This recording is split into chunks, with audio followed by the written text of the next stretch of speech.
Hello, beautiful soul family, and welcome to Weekly Wisdom and Insights, your home for spiritually guided transformation and empowerment. I am your host, Dearjames, and together with the unseen, Spirit, Source, and Symphony, we look at the current energies, the intuitive wisdom and insight, and we go as guided. And we are closing out this first month of a 10/1 year, 2026, with Neptune having crossed the threshold from the final degree of Pisces, the end of the astrological wheel, a 165-year journey, to that 0 point of Aries, this brand new beginning. Welcome, Alicia. And so there's so much to cover. And I just want to jump into, so we're going to go straight ahead because we are in season 5 of Weekly Wisdom and Insights. And the unseen, welcome, Kiki. And the unseen has been guiding us for these since 11/17/2021. Well, here we are at the final end of January 2026. And we really have three triple ones. So we have, because January is a 1, 2026 is a 10, which is a 1, and then 28, 2 and 8 becomes a 10, which is a 1. So we have these triple ones and this critical mass adjust and the difficult beginnings to persevere.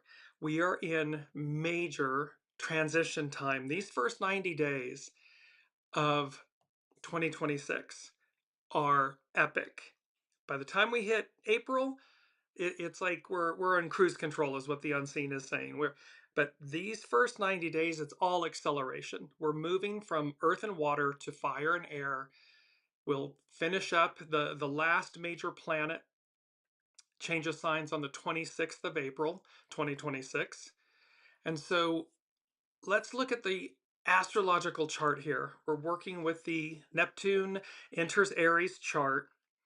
And one of the first things that came when I was looking at, again, I read astrology intuitively, and you'll see on the kind of at about 3 o'clock on the right of the chart, this stellium of planets. We have Mars, Pluto, the Sun, Mercury, and Venus, all conjunct in Aquarius. This era of we the people and personal empowerment, and personal empowerment meaning collective, the unity of us, and how all of that is happening simultaneously while Neptune just crossed the threshold into 0 point Aries. Saturn is coming right behind it. They're going to meet on the 20th, I believe, of February at 0 point Aries. They'll be exactly conjunct. And then all of this is being aspected by all the planets. You see that all of them are in one half of the wheel. So there's a lot of concentrated energy, effort to advance fire and air, to advance us, to move us forward. This is about forward, not back. And so when I looked at that chart, what I heard was, here comes the sun, SUN, SON, and then slaying the head of the dragon. Well, why? Because in this chart, the inner circle it's like a canopy umbrella. So we are both being shaded, protected, nourished in this massive transition. And yet you see the red lines, those denote opposition. So the moon is in opposition to all of these personal planets. Well, the moon, of course, can conceal, but it can reveal. And it's personal. So here's this stellium of planets, all in Aquarius. They're being opposed. Welcome, Olivia. They're being opposed by the sun in Taurus.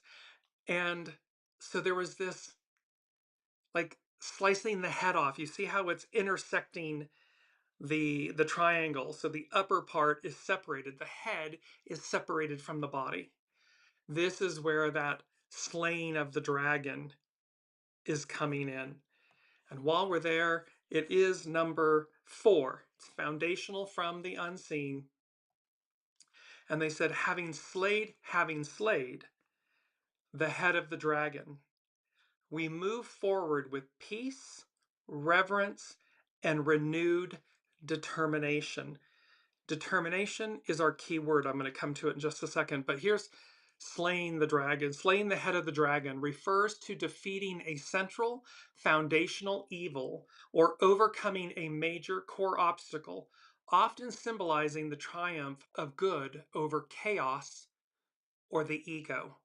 It is heavily rooted in the myth of St. George and biblical scripture, Revelation 12, regarding Satan, symbolizing total victory through spiritual or mental strength. With St. George and the dragon, it represents the consummate knight, K-N-I-G-H-T, the consummate knight overcoming evil.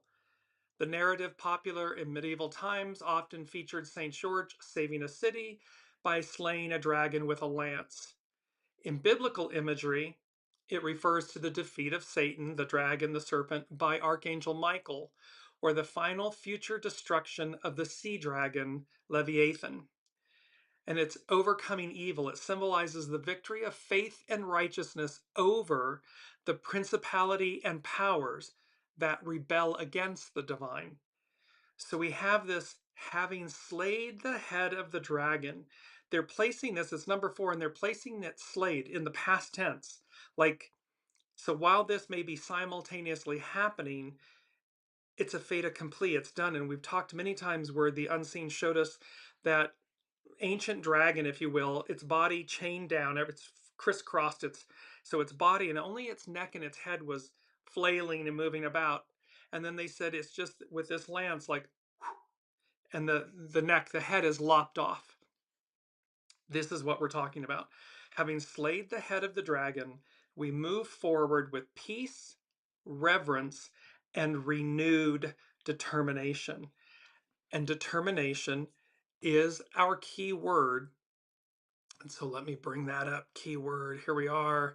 This beautiful, and you see this beautiful lion, this determination on the face of the lion. The house of Judah, Judah representing the lion. So it's Master Jesus and so forth. And so this determination, firmness of purpose, resoluteness, the act of coming to a decision or of fixing or settling a purpose, the process of making a decision, reaching a conclusion, or ascertaining the exact nature of something. The exact nature, truth. Truth. Spiritually, determination is the unwavering, purposeful resolve to pursue divine goals, spiritual growth, or inner transformation despite obstacles. This is about reaching higher, reaching for the stars, reaching beyond the ordinary for the extraordinary. It acts as a spiritual exercise that transcends human willpower by anchoring the soul in faith, conviction, and divine strength, divine will. It is the conscious, persistent commitment to align one's life with higher values and divine will. So we are literally, as Neptune has just crossed into this 0 point of Aries, first time in 165 years. Saturn will join it in the coming weeks. We have an upcoming solar eclipse. We have the Chinese New Year going from the Yin wood snake to the Yang fire horse. All of this is happening. And then there's a lunar eclipse on the 20th of March. I mean, all of this is happening in this first 90 days. Not to mention then that final, cherry on the top of the cake. I believe it's Uranus that moves it's either Uranus or Jupiter that moves. It's the final one on the April 26, 2026. So we have all of this. Well, what's the main theme for this crossing of the threshold? Neptune moving into 0 point Aries. Our main theme, and this gave me goosebumps, they said ready, the unseen said ready or not, and not is ready or not, N-O-T, but also K-N-O-T. And so they said ready or not, exclamation point, the door opens. The door is heavily associated with Master Jesus, with the second coming. There are many biblical references for it. but it's also denoted, the door is also highly referenced as our heart. And yes, Kiki is saying fire melts ice. Exactly. And welcome, Heather. And so, and Olivia is saying slaying the dragon can't come soon enough. And so, yes, everything divine time, divine order. But here's this beautiful message from the unseen. Ready or not, the door opens. And there were images that the unseen was speaking about immediately about with the KNOT, the knot, like Alexander the Great and the Gordian knot, and how the Gordian knot, of course, was so intricately knotted, tied. It was about prophecy, it was about covenants.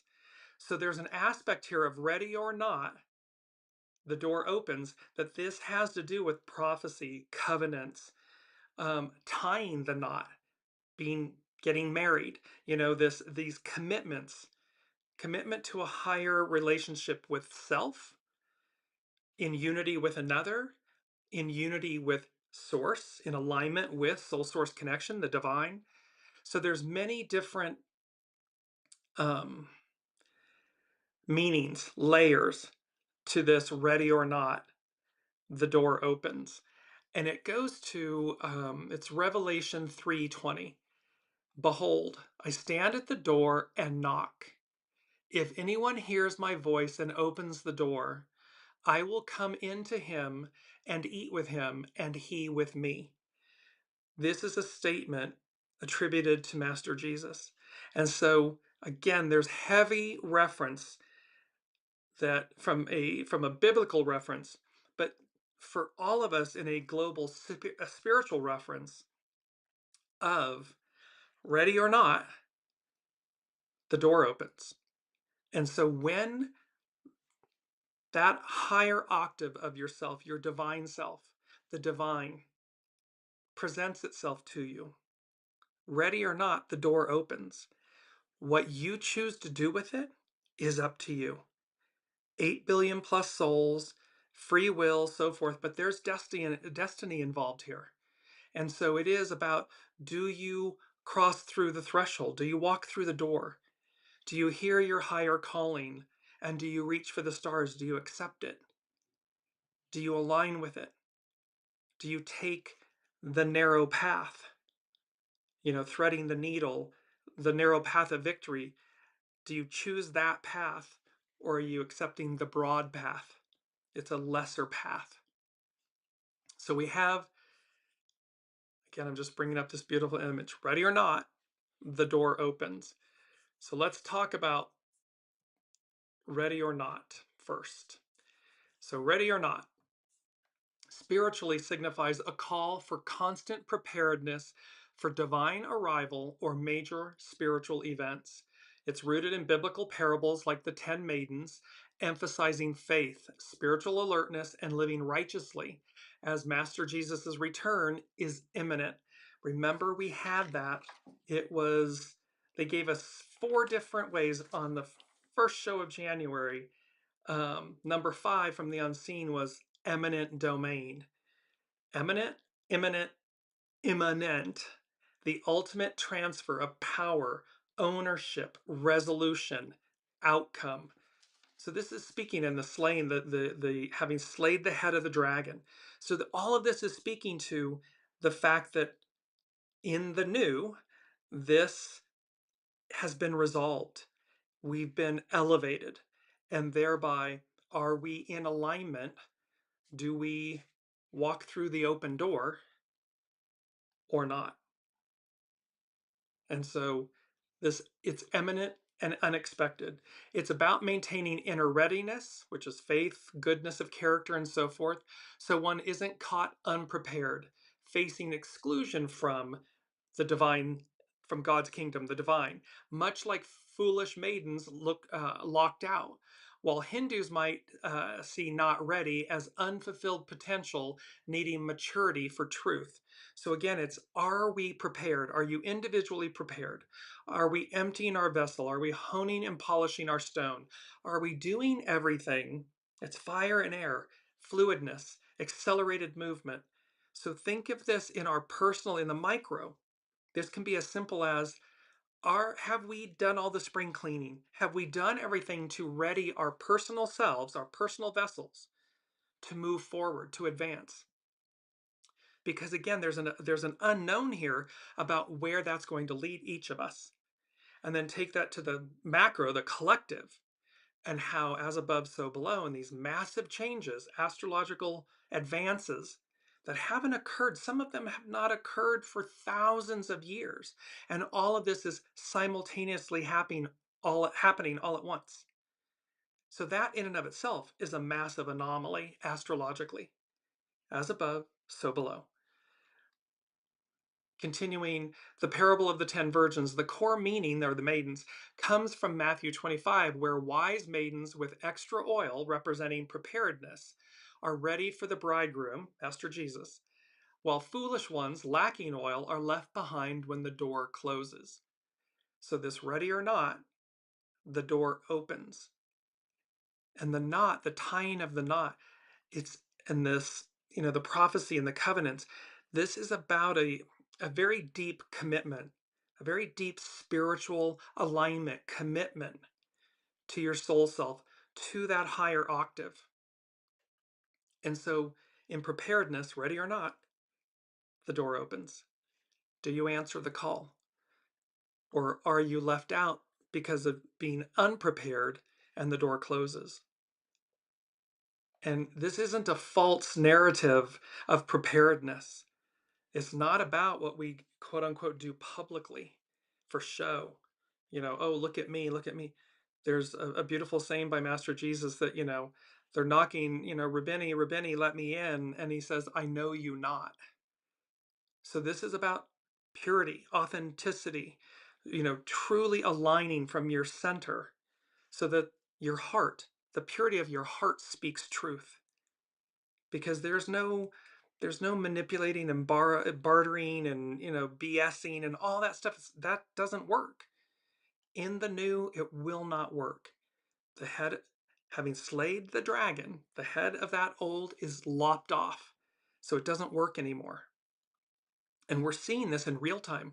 We're watching that thrashing and the fire and all the the blah, what is it, yeah, I'm like, I know the word I wanted, this, just all this puffery and smoke and stuff of the past. It doesn't work. The people are standing up. They're seeing through it. They're not succumbing and cowering. They're rising. They're saying no, no more, not this, forward, not back. Something higher, something better, something more pure. That's what the preponderance of humanity wants, is hearing that call, knows to be true, and thus they are standing up for it. They're aligning with it. They're seeking it. They're embodying it. That's where we are. So we have this. It's about vigilance and faith. It's a command to live in constant readiness, not knowing the hour, yet living in a way that aligns with divine teachings. It's about a spiritual state. Being, quote, ready means having faith, forgiveness, and a transformed life. Not just physical preparedness, but a state of grace. So one doesn't need to, quote, make things right at the last minute. So this is about walking the walk, walking the talk. And that this aspect of no second chances, the phrase implies an irreversible moment when the call comes. There's no time for last minute preparation or change. And this had to do with last week that, the trumpets, it was about hark the herald angels sing, a heavenly announcement, trumpet blast. Listen, a divine intervention. We're not to miss the coming words. And the words, of course, are creation, how everything came into existence. So we have all of this. And in Hinduism, it can be about unfilled potential, not ready, not yet ready. And it's about signifies a lack of spiritual maturity or understanding needed for ultimate truth, indicating potential that needs development for profound transformation. So this is all about this ready or not. The moral of the story is be ready, be in alignment.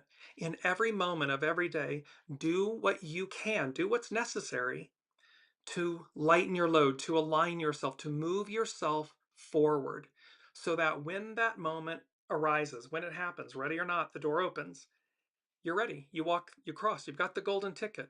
We've talked about the golden ticket a lot. You've got the golden ticket. You've come into the station on the train that is ending. You cross the platform, and in your hand, in your being, in your essence, is the golden ticket. You get on the train that's going to everywhere, to that, it's Tomorrowland in a way. It's the movie Tomorrowland, but it's to that newness. And while this may sound, quote unquote, airy fairy, spiritual, this is rooted in 2000 plus years of prophecy, of covenant, of revelation, all of this stuff from a spiritual place, not from a religious Christianity standpoint. That is the backdrop, yes. However, that doesn't make its truth, its purity, any less real or restricted. It's about a direct connection. Master Jesus tossing the tables at the temple with the Pharisees and saying, "You bar from the people what is rightly theirs," meaning the love of the Father, of the divine, this direct connection. That is true, as true today as it is 2,000 years ago. And thus, we're approaching this time where the octave of everything rises. So the purity of that connection, that everything that would have blocked it, the head of the dragon is lopped off. It's slayed. And so there is a direct connection, and it's incumbent upon us to align with the purity of that offering, of that truth. Because again, the door opens. Are you ready?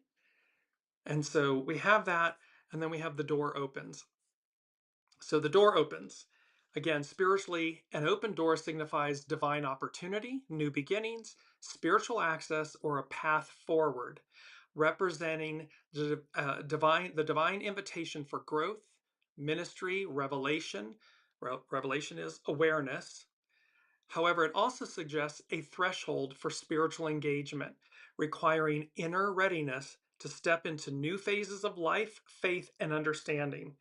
It can symbolize welcome, transition, or a clear path where hindrances are removed, inviting active participation in spiritual journeys.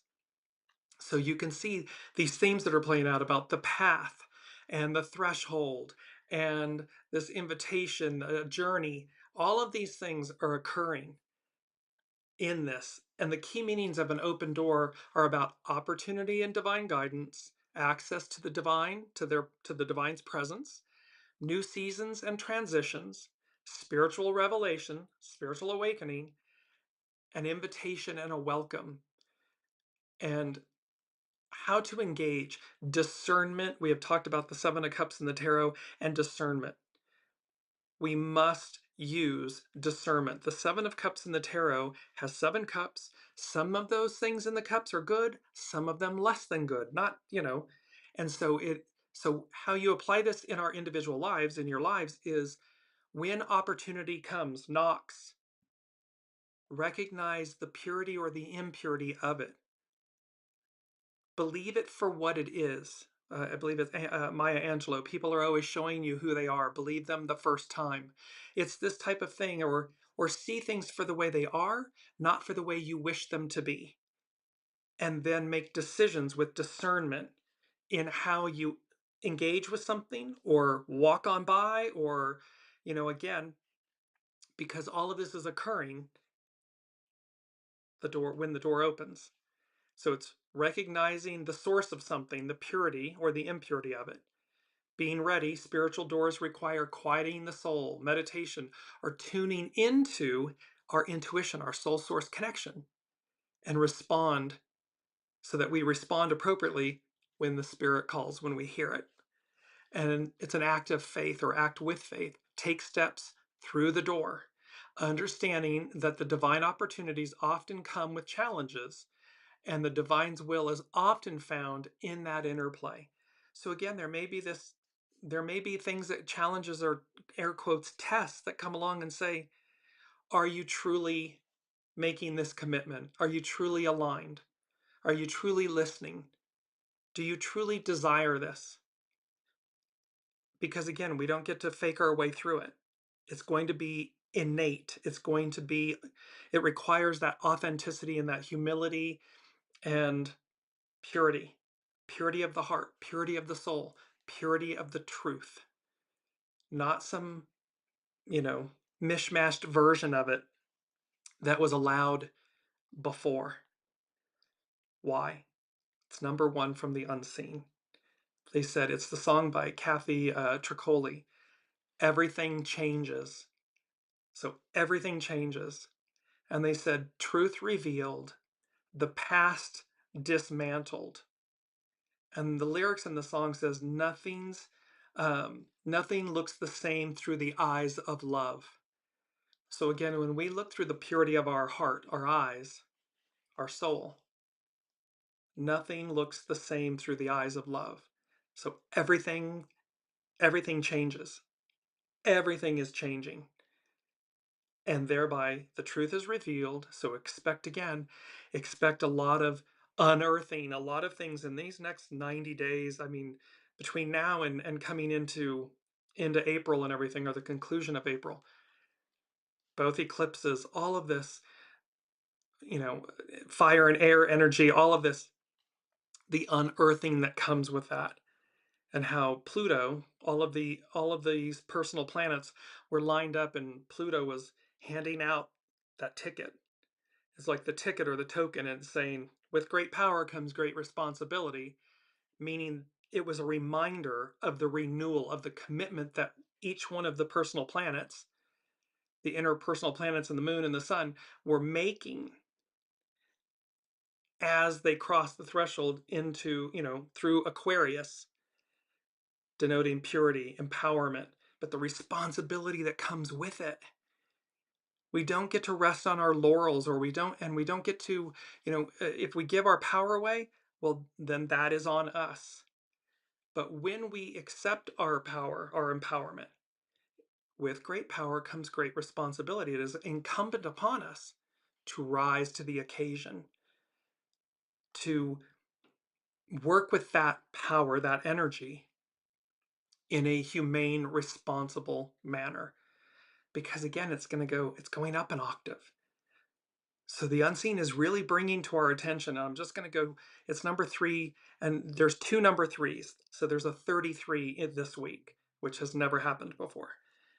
It went 1, 2, 3, 3, 4, 5, 6.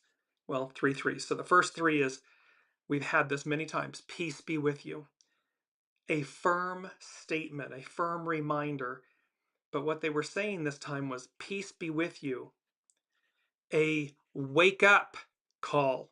Not a wake up call, but a wake up call. There's a difference. So from the unseen, from the divine, they're saying, wake up. Peace be with you. We're with you. Ready or not, the door is going to open.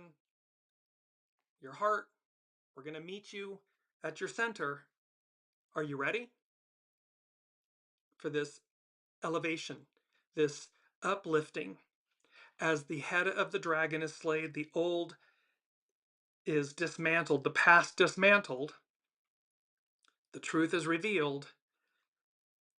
And what you do with that, how rapidly you ascend, advance, move through, answer the call. So peace be with you. A wake up call. A firm statement and reminder that the divine, the unseen, is ever present with us, is leading, is the host, the master weaver, is leading the way. And are we in alignment? Are you in alignment? Because everything changes. So now let's go to, and the second number 3 while we're here. It's the lyrics from Come What May from Moulin Rouge, and they said, never knew I could feel like this. Where, when fantasy meets reality. So again, Neptune having been in Pisces these last 14 years, the ideal of something, the hope, the wishes, the ideal of something. It's now in Aries, this first out of the gate fire sign, creative force, initiate. It's about making it real. So where fantasy meets reality. And Saturn is coming to co-present with Neptune so that here's the teacher and the idealist coming together in harmony to work together, along with Pluto and Uranus and that mini grand trine, this harmonic aspect, to bring about the new in a supportive, healthy, happy way. That in and of itself, typically the opponents, the planets will oppose one another or they'll square one another or something. Here they're acting, all the major players. I mean, it's like saying world leaders, major world leaders that would normally, you know, contrast and conflict and everything, saying, oh, okay, I'll work with you. Okay, I'll work with you. Oh, it's for the greater good and harmony of the whole, of everyone. Okay, yeah, let's do that. It's a game changer. So that is where these energies are moving, because that old, what we're seeing in the current stage playing out on the world stage is this, the last remnants of the old way. Oh, I'm macho and tougher than you, and oh, I can, kill or be killed, and all of this stuff. But it's an old story, it's an old dragon, it's an old script. The new story, the rebirthed dragon, if you will, or the earth, the rebirthed beauty of the purity of the earth, it is about collective harmony, working together.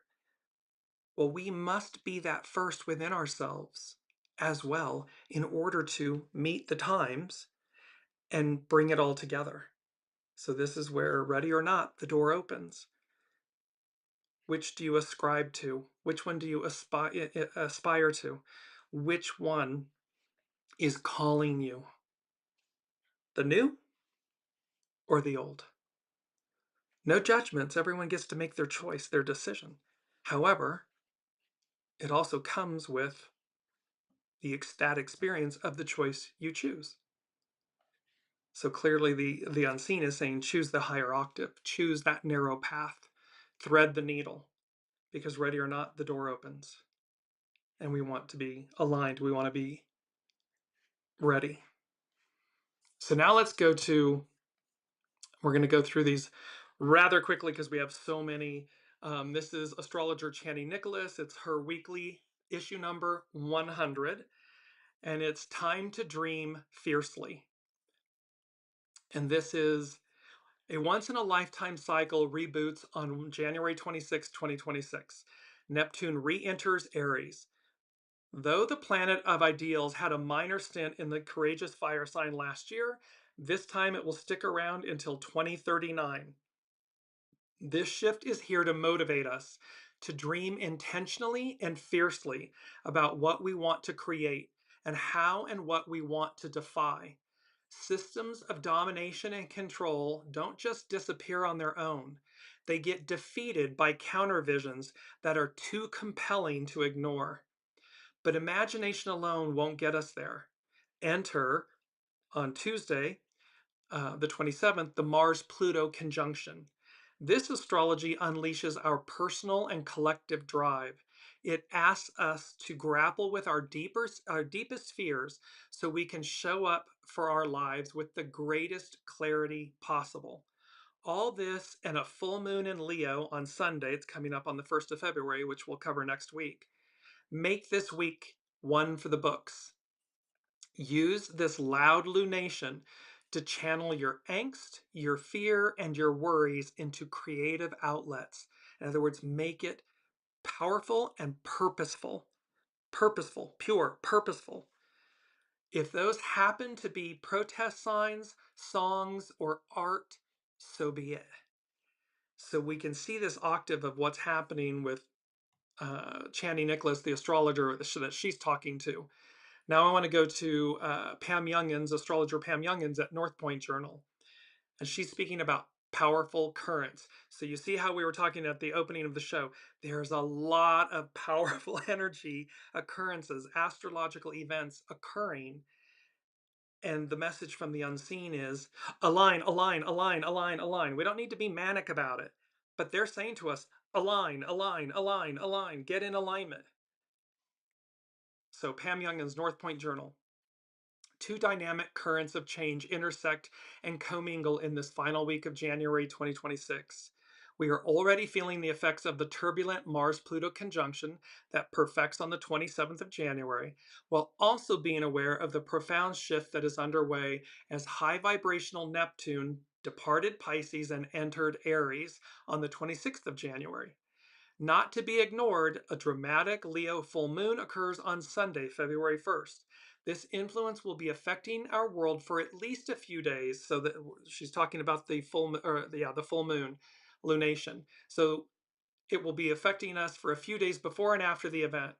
Adding to the significance of this lunation, that full moon in Leo, it marks the beginning of our first eclipse season of 2026 with an Aquarius solar, meaning sun, solar eclipse occurring on February 17th, and a total lunar eclipse, the moon, in Virgo on March 3rd.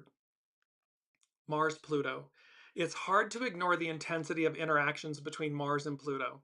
Mars is the planet of assertive action, while Pluto is a catalyst for major transformation. Together, these planets can initiate events that have the potential to alter our individual and collective course in impactful ways. Our reactions under a Mars Pluto alignment can be visceral. Deep fear and anger may be triggered, tempting us to act more on instinct than on reason. Discernment, discernment, discernment. Utilize discernment. This is why, as we work with the pressures of current events, it is important to feel and process the emotions that arise, but then to make sure we are grounded and in alignment with our higher wisdom before initiating any actions. So it's all about take a beat, take a breath. We can take in, we can feel our feels and so forth. However, before we act, make sure that we've utilized discernment. Make sure we're in alignment with our soul source connection, not our ego, mind, personality, human. And lastly, Pluto at work. With this week's Mars Pluto conjunction, we see the many facets of the dwarf planet's persona being activated. As the psychotherapist, Pluto delves into the darker side of the human psyche, exposing all that has been suppressed or repressed. As god of the underworld, it takes us on a journey of death and rebirth, most times figuratively, but sometimes literally. As an agent of purification, Pluto brings to the surface the toxins that have been poisoning the system. So we've talked about how this head's being lopped off and how there's that umbrella protecting us, but that the moon opposing all of these five planets that are in a stellium in Aquarius, that the moon, she can reveal. She absorbs the light, she can conceal, but she also reflects. It's a full moon. It's going to bring things out. So this can bring to the surface the toxins that have been poisoning the system. In its role as an agent of empowerment, Pluto shows us where we have given our power away to an external force so that we might claim back our sovereignty. So this is showing us, where have I given my sovereignty, my power away? And that it gives us the ability to reclaim it. And as the transpersonal planet of divine will, Pluto, it radiates a powerful evolutionary force that drives change on the level of the soul. So this is deep, deep, deep, deep, lasting change. That last 165-year cycle is complete. It's done. We've just crossed the threshold. We're at the 0 point of Aries, beginning a new 165-year journey. So again, we won't see the completion of this, but we're at the beginning of it. And that's exciting that we all came in to be here at this moment, to be at the beginning of this. So now let's quickly go. I want to go to hexagram 3. We're working with hexagram 3 and hexagram 24. Hexagram 3, and it's our first quote. The birth of a new venture or relationship is an entry into the unknown. We are entering the unknown. We have never been here before. It has been eons since this all happened, or any portion of these things have happened. So the birth of a new venture or relationship is an entry into the unknown. Remember that that relationship can also be the one with yourself, that it's new.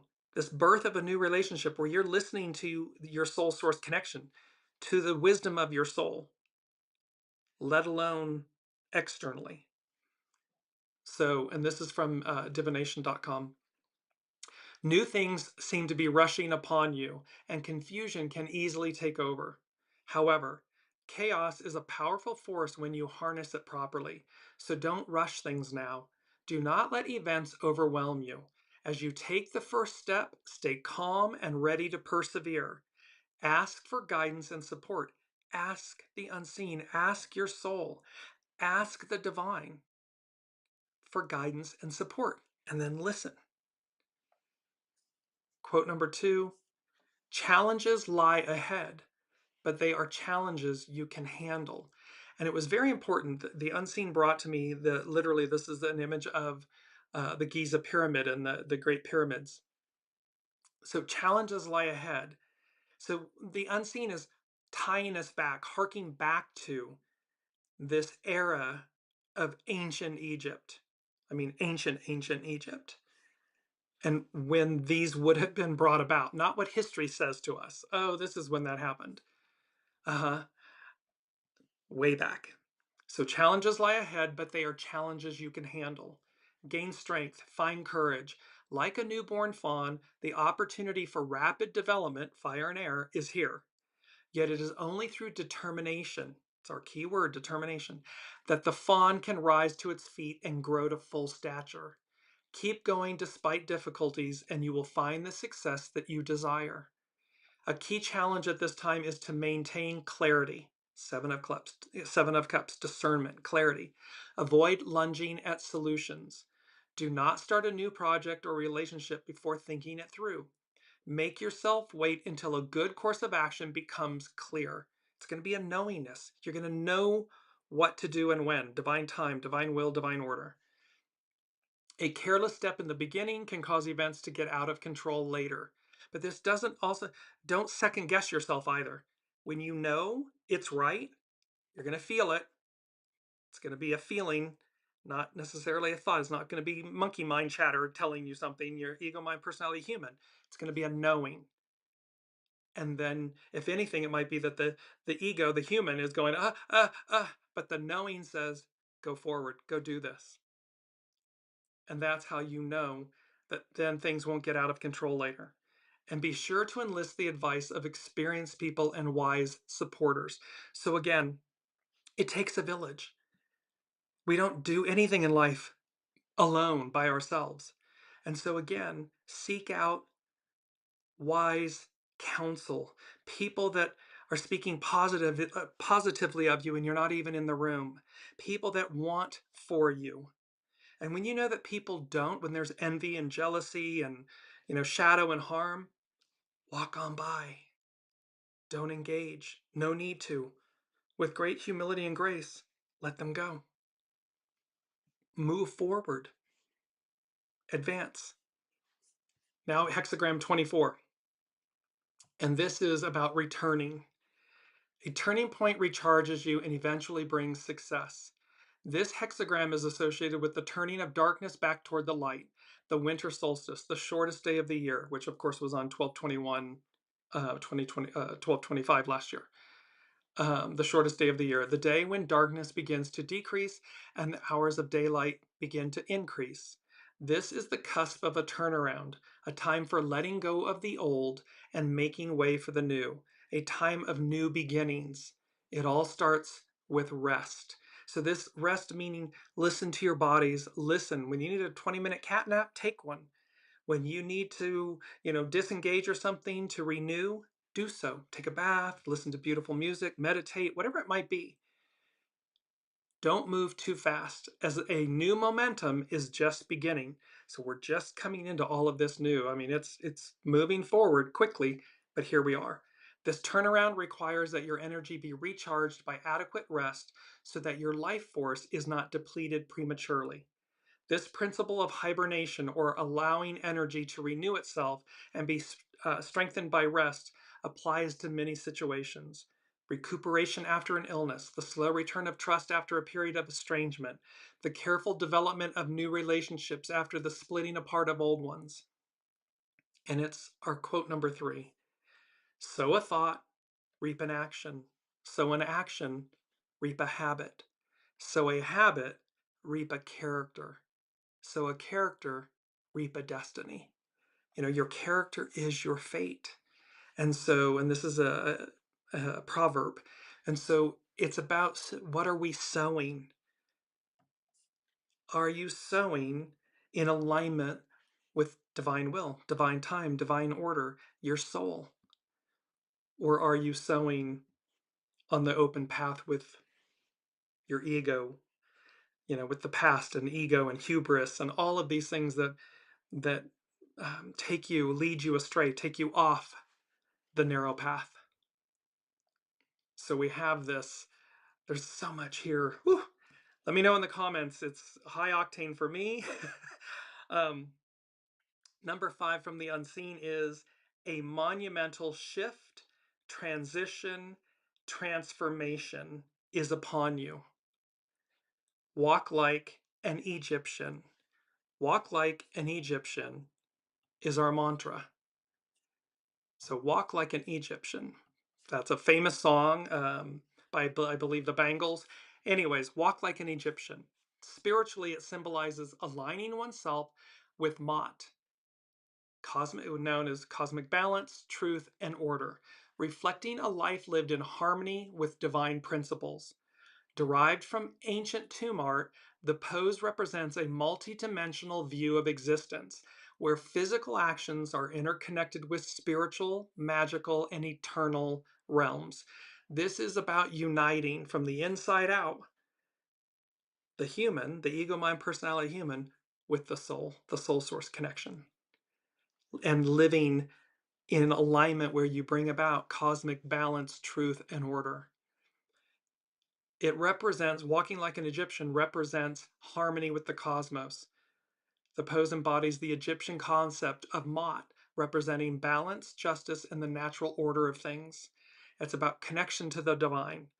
The posture, often seen in art, signifies a bridge between the mortal world and the divine, reflecting a state of being in tune with higher powers. It's about eternity and protection. And remember that canopy just going to bring it up really quickly here, that canopy is that they are protecting us, shading us, protecting us, but also uplifting us, empowering us, evolving us, advancing us. And so it is about eternity and protection. Walking like an Egyptian, is the posture represents a state of existence with symbolic, protective, and ritualistic significance in life, in our preparation for what lies beyond where we are. It's about a unified self. It represents a holistic view of a person showing all parts of the self simultaneously to ensure wholeness. And it's also about a cultural expression. It serves as a modern dance or gesture of unity, celebration, and self-expression. So here we are, they're saying to us, a monumental shift, transition, transformation is upon you. Walk like an Egyptian. And then number 6, because it's referenced in number 5, and number 6 denotes spirit and service from the unseen, and they literally said, Mot. And so, again, we're going way back in ancient Egypt. And Mot is the ancient Egyptian concept and goddess of truth, balance, order, law, morality, and justice, essential to preventing chaos. Appearing in the Old Kingdom circa 2613 to 2181 BCE, she is depicted as a woman with an ostrich feather, which was used in the afterlife to weigh the hearts of the deceased. Ready or not, the door opens. The door is associated with the heart. Thus, this beautiful image of doors opening with that heart embracing them at the center. And this is what Mott is weighing. She's weighing our hearts, the purity of what's at our center. Mott represented the cosmic and social order, ensuring the harmony of the universe, seasons, and the daily lives of people and gods. Pharaohs were considered beloved of Mott, as their duty was to uphold her principles. So the leaders of the time were in alignment with Mott. It was their duty, their sworn duty, their covenant to uphold the laws of Mott. And this is where we have moved away from that, and yet we're returning.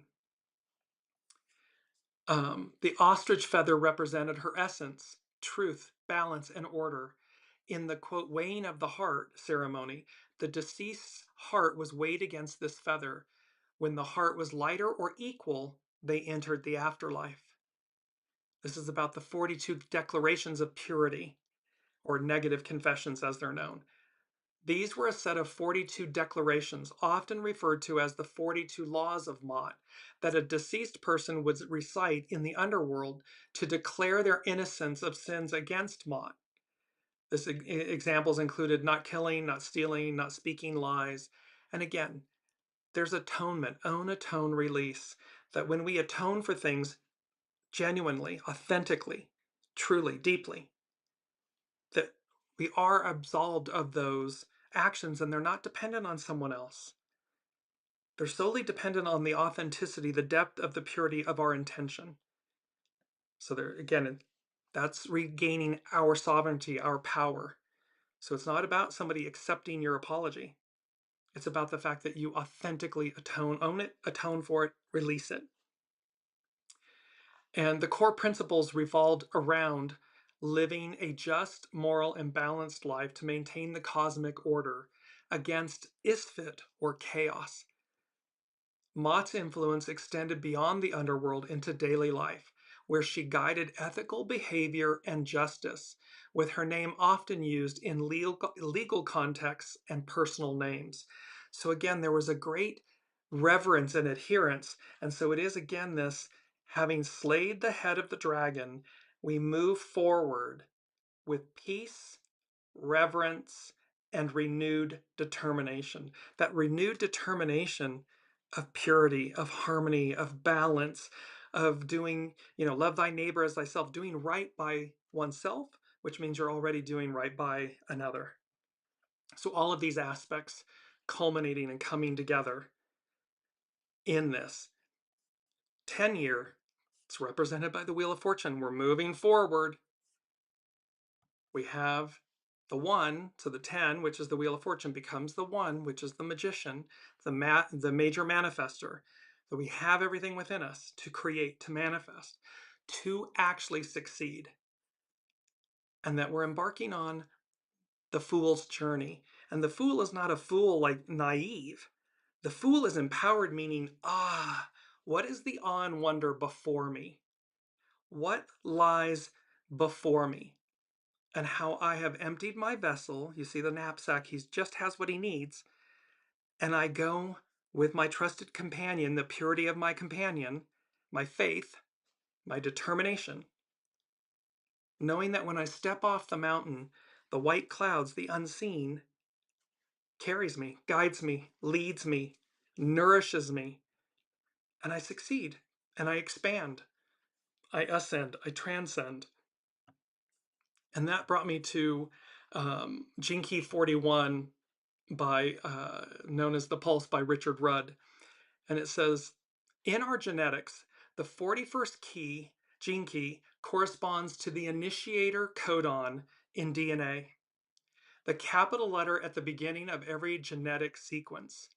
It carries the frequency of emanation, the initial impulse of something new, the seed of a dream before it takes shape. In the tarot, this same mystery is captured in the figure of the Fool, the archetype of the pure beginning. The Fool does not follow a plan. he or she follows an inner call, an inner wisdom.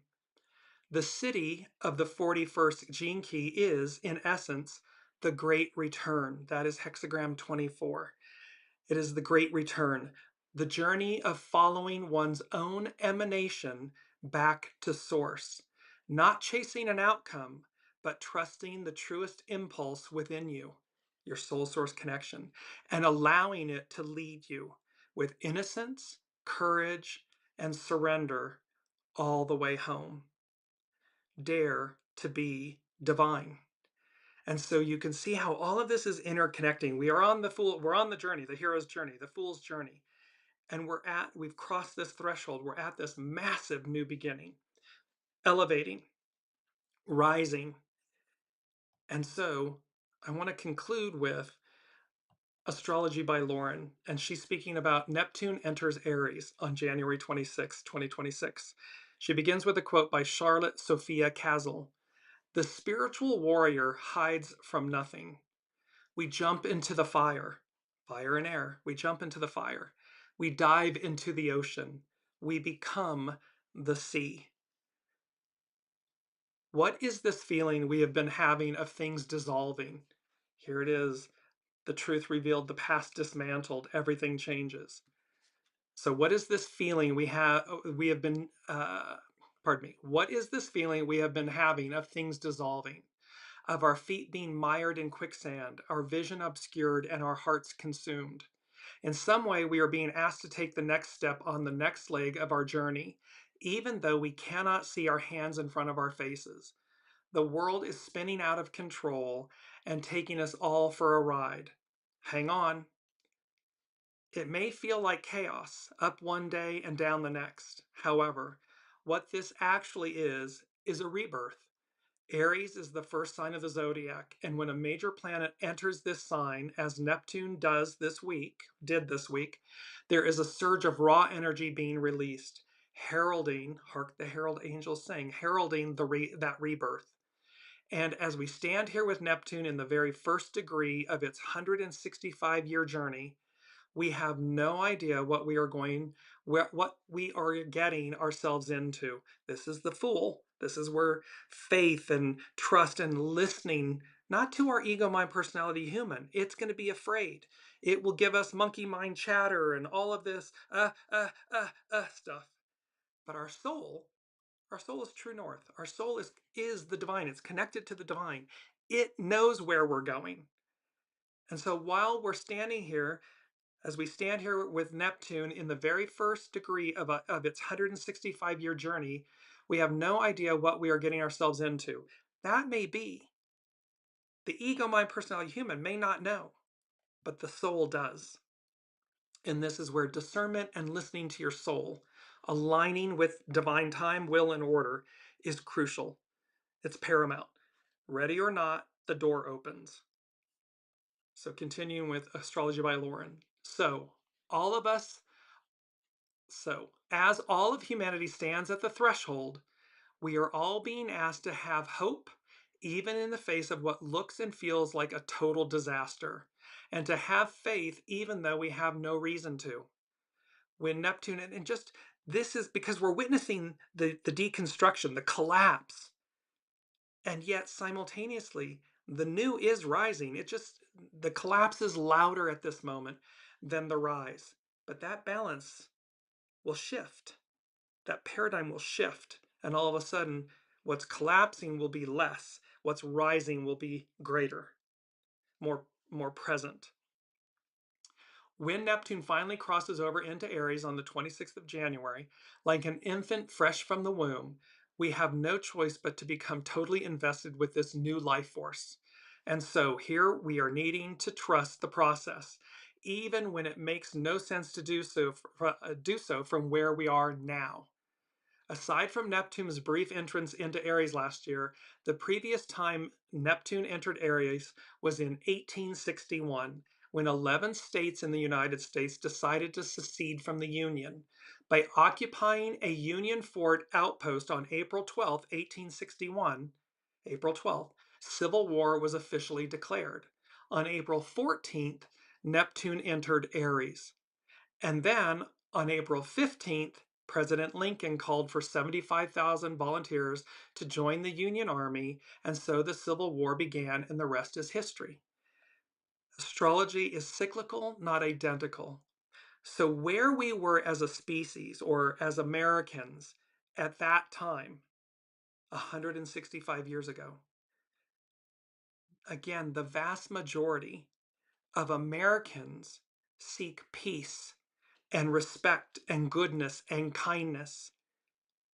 And so the balance of what may present itself now, what the unseen is saying to me is there's a greater preponderance this time around of goodness, of greatness, of divine unity. We want something better than there is of the goo, the shadow. And so this experience will be different, cyclical, not identical. There are two principles from that period that are now resonating within the current political climate. But within that resonance, we still have the power of our choices. Aries is a martial sign, a sign of war. But Neptune, at its very core, is also a planet of compassionate ideals and spiritual values. When Neptune enters Aries, we feel the necessity to fight for principles, to fight for our ideals, and make them manifest. We will feel the necessity to do this in the very marrow of our bones, to the core of our being, our souls. Aries brings us that necessity to do, in capital letters, to do something, to have faith in the power of our ideals and the courage to stand up for them and be counted. It's like to stand firm. That's what's happening. People are marching in sub-zero temperatures in tens or hundreds of thousands saying no, no, no. And that speaks volumes. It tips the scales to this higher ideal. Astrology by Lauren. We've got the numbers. And with Pluto in Aquarius, we the people have the power. For the past week, one by one, the inner planets, our everyman, everyday planets, have entered Aquarius. On Friday, Mars is the last of these to enter the halls of freedom, brotherhood, and equality, where he will meet Pluto standing at the gate. Remember, here's the token, the ticket. With great power comes great responsibility. There's a purity to moving forward. A new era is dawning where all the major planets will be working together, seemingly making a concerted effort to bring us to a new plateau in our evolutionary journey. And this will be despite ourselves, because we all are still releasing the goo. There's 8 billion souls, humans on the planet. We still have tendrils and strings or whatever of shadow and goo that we're all working with. That's okay. It's just how quickly do we empty the vessel, hone and polish the stone, align, be ready, so that ultimately we just effortlessly rise. There's no conflict. Know that Mars-Pluto weather can feel like a declaration of war in and of itself. Channeled through Mars, the god of war, the dark lord of transformational change, is being unleashed upon the world. Like a match poised to strike, Mars often serves as a catalyst. Mars-Pluto weather can feel dark, vengeful, even cruel. However, that same energy can be a constructive force for good. When channeled constructively, Mars-Pluto weather is excellent for rebuilding, rebirthing, rehabilitating, and doing some deep and much needed purification. It depends on how we use it. Now that Neptune is entering Aries, where it will be for the next 14 years, it may be helpful to ask ourselves, what is that one thing, that one principle you are most willing to make sacrifices for? What are you willing to put yourself on the line for? Whether that be an ideal, a cause, an idea, a country, your children and their descendants, or perhaps a creative vision for the future that feels so much larger than ourselves.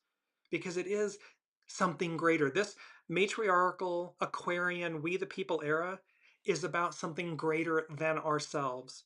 We receive, by honoring and serving the greater good, the greater collective.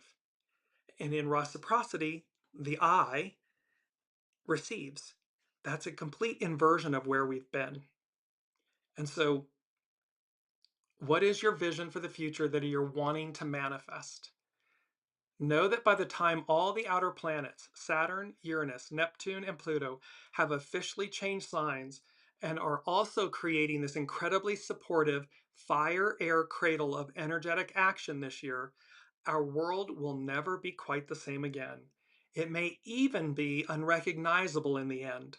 And collectively, we are going to be the architects of that new world. We can do this, and may we do it the right way. It's a wake up call. This is all like, are you ready? Ready or not? The door's opening. Here we go. Everything changes. And number two, I skipped over number two. This was so fascinating.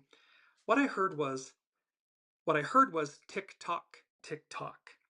What I saw was TikTok, TIKTOK, the social media app. And then tick, TICK, talk, TOCK. And then they said, so TikTok, TikTok. It's merely a matter of time. So there's both an element of time here, but there's also something about, and you see in the press and the news that um, powers that be currently bought TikTok.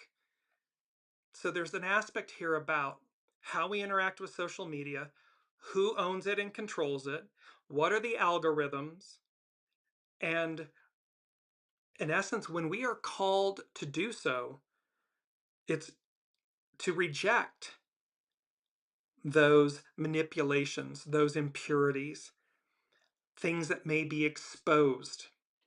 Because again, if everything has been um, amassed at the top and they're controlling the narrative, it goes back to Tomorrowland and Hugh Laurie's character. There's a famous soliloquy in Tomorrowland where he says, in essence, the unseen says, but we warned you and we gave you, opportunity after opportunity, chance after chance after chance. And you didn't listen. You didn't do anything. So this is about being willing to say no, to let go of our quote unquote shadow, our addictions. Are we addicted to an algorithm, to a social media, to something, or do we become aware that we're being manipulated and controlled, or that's the attempt? And when we simply walk away from it, air quotes, the powers that be, those that own or control it, are left with no choice but to change. Because again, we, the people, 8 billion souls on the planet, or those that work for these companies that know what's happening. And I'm not being a conspiracy theorist, I'm just saying when in the shadow, people are in the know. It doesn't occur in a vacuum. So as you become in the know in terms of utilizing or interacting with these things, what are you willing to stand up for? What are you willing to release to say that's no? Not until you get your house in order. Not until you purify your house. Not until you get in alignment. And thereby, I don't need this. There's something about this with TikTok and time. So the social media app, TikTok, and time. There was also there's things in the press about the new terms and conditions, terms of use for TikTok and how it was sending alarm bells. So again, wake up is what the unseen is saying. And Astrology by Lauren, so she concluded, we can do this, and may we do it the right way. And she ends with a quote by William Q. Judge. What then is the universe for? And for what final purpose is man, the immortal thinker, here in evolution? It is all for the experience and emancipation of the soul, for the purpose of raising the entire mass of manifested matter up to the stature, nature, and dignity of conscious godhood. It's for the purpose of being divine. Well, we can't be divine when we're laying in the muck. It requires us to purify, cleanse, renew, choose better, choose a higher octave. That's what the unseen, the universe, the divine is delivering with all of these massive astrological and the timeliness of it. Again, the timeliness of this all happening. Click, click, click, click, click. Let us, humans, rise to the occasion, rise to the moment. Cannot wait to see what they have in store for us next. February has the upcoming eclipses, and thus we will come into that. And I left out astrology.com. We're too far over. I'm going to pick that up in this coming next week's show with the Leo new moon, because it's very important and it addresses the upcoming eclipses. So until then, hone and polish your stone. Ready or not, the door opens. Be ready. We'll see you next week.